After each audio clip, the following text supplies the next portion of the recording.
শীতের সবজির কদর কিন্তু সবার কাছেই একটু আলাদা। আর শীতের সবজি দিয়ে তুমি যাই করো না কেন খেতে কিন্তু সত্যিই খুব ভালো লাগে।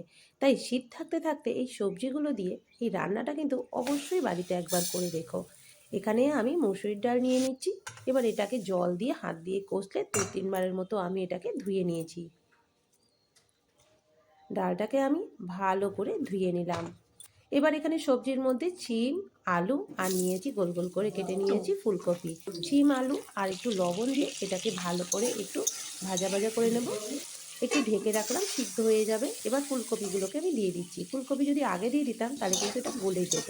তাই এর মধ্যে একটু লবণ, হলুদ দিয়ে ভালো করে এটাকে একটু ভাজা করে নিচ্ছি। এবার ধুয়ে রেখেছিলাম ডালটা, সেটাকেও দিয়ে দিলাম।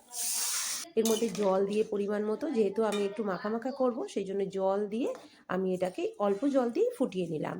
এদিকে আমি তেলের মধ্যে সাদা জিরে আর একটু তেজপাতা, শুকনো লঙ্কা ফোড়নে দিয়ে পেঁয়াজ কুচিটা দিয়ে একটু লালচে লালচে হয়ে গেলে আদা বাটা, রসুন বাটা আর দিয়ে দিচ্ছি একটু টমেটো কুচি।